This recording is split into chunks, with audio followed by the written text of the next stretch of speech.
سلمان بخاری کی کتاب سیارگی میں سے ان کی کہانی افسردہ فنکار۔ اسے اپنے محل سے باہر نکلنے سے سخت چڑ تھی۔ دن رات وہ فن پارے بنانے میں مگن رہتا۔ نہ اسے نیند آتی تھی نہ اونگ۔ وہ ہر پل ہر سائز کے چھوٹے بڑے گول مٹول مٹی کے ڈھیلے بیلنے میں مگن رہتا۔ ان کو گول بنا کر وہ ان پر کبھی اپنے من پسند رنگ ڈالتا اور کبھی بالکل روکھے اور ویران گول ڈھیلے بنا کر اپنے ارد گرد بکھیر دیتا۔ وہ اپنے ان فن پاروں کو دن رات تنہا اکیلا تکا کرتا اور پھر ایک نیا ڈھیلا لے کر گول گول بیلنا شروع کر دیتا۔ اس کا نہ کوئی دوست تھا نہ ہی کوئی جاننے والا، نہ ماں باپ بیوی بچے جنہیں وہ یہ فن پارے دکھاتا اور ان سے رائے مانگتا کہ وہ کیسے ہیں۔ البتہ اس کے محل میں کچھ نوکر چاکر ضرور تھے، مگر وہ تقریباً سبھی عقل سلیم سے فارغ لوگ تھے۔ ان نوکروں میں سے کسی کو بھی اس کے شوق سے کوئی دلچسپی نہ تھی، مگر کبھی کبھار وہ جانتے بوجھتے ہوئے بھی کہ اس کے سب نوکر چاکر اس کے فن پاروں کو نہیں سمجھ سکتے، وہ ان سب کو اکٹھا کرتا اور ان سے پوچھتا کہ اسے بتائیں کہ انہیں یہ سب گول دائرے جیسے آرٹ کے نمونے کیسے لگتے ہیں، مگر وہ سب بالکل گونگے اور بہرے بن جاتے اور اسے کچھ بھی مشورہ اور تعریف نہ دے پاتے تھے۔ کچھ دن سے وہ بالکل خاموش اور تنہا رہنے لگا تھا۔ اپنے کمرے سے نہ باہر نکلتا اور نہ ہی اپنے کسی بھی ملازم سے بات کرتا۔ دن رات ہر پل گول گول ڈھیلوں کو بیلتا اور ان میں کبھی چمکدار آنکھوں کو چندھیا دینے والے رنگ ڈالتا اور کبھی صرف سیاہ رنگ کر دیتا۔ اس کے ہاتھ برسوں سے اس طرح کے فن پارے بنا بنا کر تھک کر شل ہو چکے تھے۔ اس کی آنکھیں ہمیشہ جاگنے سے ویران ہو چکی تھیں۔ اپنے ارد گرد ملتے جلتے گول فن پاروں کو دیکھ دیکھ کر وہ اب بے حد اداس رہنے لگا تھا۔ کبھی کبھی اسے لگتا جیسے یہ سب فن پارے ایک ہی جیسے ہیں، اور اسے افسوس ہوتا کہ اس نے اپنا اتنا وقت ایک ہی جیسے ایسے فن پاروں میں کیوں گوا دیا جنہیں اس کے سوا نہ ہی کوئی دیکھ سکتا ہے نہ سمجھ سکتا ہے۔ وہ جھنجھلاہٹ کا شکار رہنے لگا۔ اس کا غصہ اور اضطراب دن بدن بڑھنے لگا تھا۔ ایک دن غصے میں اس نے اپنے فن پاروں کو آگ لگا دی اور کچھ کو ایک دوسرے سے ٹکرا کر ریزہ ریزہ کر دیا۔ وہ ایک ایسے ڈپریشن میں جا چکا تھا جہاں سے نکلنے کے لیے اسے کسی ایسے ہمراز، کسی ایسے دوست کی ضرورت تھی جو اسے سمجھ سکتا، اس کے آرٹ کی قدر کر سکتا، اسے بتا سکتا کہ وہ ایک عظیم آرٹسٹ ہے۔ وہ تعریف کا بھوکا رہنے لگا۔ آہستہ آہستہ اس کی خودسری بڑھنے لگی۔ اس نے اپنے کئی ملازموں کو بغیر کسی نوٹس کے کام سے فارغ کرنا شروع کر دیا۔ ملازمین اس سے بدظن ہونے لگے تھے، مگر وہ اپنے تخلیقی آرٹ کے تکبر میں کسی کو خاطر میں نہ لاتا اور اپنے ارد گرد سے بے نیاز ہو کر پھر کسی فن پارے کو بنانے میں مگن ہو جاتا۔ کچھ دن سے وہ ایک ایسے مجسمے پر کام کر رہا تھا جو بالکل اس جیسا لگتا تھا۔ وہ نرگسیت کی ساری حدیں پھلانگ چکا تھا۔ اپنے علاوہ اسے کسی شے میں دلچسپی نہ رہی تھی۔ کچھ دن کی انتھک محنت کے بعد وہ اپنا بہترین آرٹ تخلیق کرنے میں کامیاب ہو گیا۔ اس نے ایک انتہائی خوبصورت مجسمہ بنایا اور اس کی تقریب رونمائی کا اہتمام کیا۔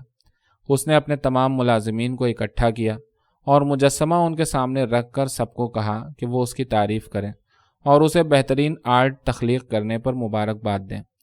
سب ملازمین کچھ عرصے سے اپنے مالک کے ذہنی خلل کا کچھ اندازہ لگا چکے تھے۔ سب نے بلا چون و چرا واہ واہ کہہ کر اسے خوش کر دیا، مگر ایک ملازم نے تعریف نہ کی۔ اس کی اس خاموشی اور بے رخی پر اسے فوراً نوکری سے برخاست کر دیا گیا۔ کچھ دن وہ اپنے نئے مجسمے کو دیکھ دیکھ کر خوش ہوتا رہا۔ وہ اکیلا اس سے باتیں کرتا رہتا، مگر کچھ ہی دن بعد اس کا جی اس مجسمے سے بھر گیا۔ اسے مجسمے کی آنکھیں ہر وقت اپنی جانب گھورتی دکھائی دینے لگیں۔ ایک دن غصے میں اس نے اسی مجسمے کو گھورنے اور نہ مسکرانے کی پاداش میں کمر پر ایک زوردار مکہ رسید کیا، جس سے مجسمے کی کمر سے مٹی کا ڈھیلا نیچے جا گرا۔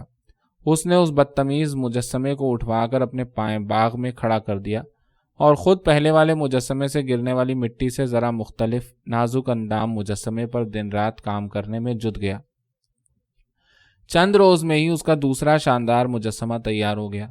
وہ خوشی سے پھولا نہیں سما رہا تھا۔ اس نے سب ملازمین کو اپنا نیا مجسمہ دکھایا۔ سب نے اس کی دل کھول کر تعریف کی۔ وہ تعریف سے بے حد خوش ہوا اور اس خوشی میں پرانے مجسمے کو بھی پھر اندر لے آیا اور دونوں کو اکٹھا اپنے سامنے کھڑا کر دیا اور انہیں غور سے دیکھنے لگا۔ اچانک اسے لگا کہ دونوں مجسمے کنکھیوں سے ایک دوسرے کو دیکھ رہے ہیں۔ اسے اپنے بالکل سامنے ان دونوں کی یہ آنکھوں ہی آنکھوں میں گفتگو بہت بری لگی۔ اس توہین پر اس نے فوراً دونوں مجسموں کو غصے سے اپنے محل کے باہر پھینکوا دیا۔ اس کا غصہ اب بھی ٹھنڈا نہیں ہو رہا تھا۔ اس نے طیش میں آ کر اپنے سارے گول آرٹ کے نمونے محل سے باہر پھینکوا ڈالے۔ کچھ دن وہ اکیلا روتا بلکتا سخت جھنجھلاہٹ اور اینگزائٹی کا شکار رہا اور عجیب و غریب اشکال کے چوپائے مجسمے بناتا رہا۔ کبھی لمبوتری شکل کی ادھوری اشکال بناتا رہا اور کبھی کچھ، مگر اسے کسی کل چین نہ آتا تھا۔ اس نے اپنے ملازم کو بلایا اور اسے حکم دیا کہ وہ اس کا دل بہلانے کے لیے کوئی شعر و شاعری سنائے۔ اس کے ملازم نے ایک درد بھرے گیت کا آغاز کیا۔ ایک تنہا چھپا ہوا فنکار رات دن واہموں میں رہتا تھا۔ چین اس کو کسی بھی کل نہ تھا، نیند آتی تھی اس کو نہ ہی اونگ۔ رات دن اپنے دونوں ہاتھوں سے وہ ستاروں کو خلق کرتا تھا، رنگ ان میں اچھوتے بھرتا تھا، دیکھ کر خود ہی واہ کرتا تھا۔ ایک دن اس نے اپنے ایک ستارے میں خوبرو اور حسین پارے میں ایک ایسے جہاں کو خلق کیا جس میں اس نے تمام رنگوں کو ایسا گوندھا کہ کچھ اچھوتے رنگ اس کی آنکھوں کے سامنے آئے۔ دیکھ کر وہ بہت ہوا حیراں، ایسے رنگوں کو اس سے پہلے کبھی اس نے دیکھا نہ تھا، کبھی بھی یہاں۔ خاموش، وہ زور سے چیخا، بند کرو یہ بے سرا فضول گیت۔ ملازم فوراً باہر نکل گیا۔ کچھ دن بعد وہ اپنے محل کی بالکنی سے نیچے گرے ہوئے اپنے فن پاروں کو دیکھ رہا تھا۔ وہ سب ارد گرد بکھرتے ہوئے ادھر ادھر لڑک رہے تھے۔ ان میں سے ایک نیلے گول فن پارے پر وہ دونوں مجسمے ٹیک لگائے کھڑے تھے۔ اب ہر روز اس کا معمول ہو گیا کہ وہ بالکنی سے اپنے فن پاروں کو گھنٹوں تکا کرتا اور سب فن پاروں کو کہتا کہ تمہیں محل میں اس دن لاؤں گا جس دن میرا غصہ ٹھنڈا ہوگا، تب تک یہیں گرے پڑے گول گول گھومو۔ اب بھی وہ مختلف شکلوں کے فن پارے ہر روز بناتا۔ کچھ دن ان کو دیکھتا، دل اوب جانے پر انہیں باہر پھینکوا دیتا اور بالکنی سے تکتا رہتا۔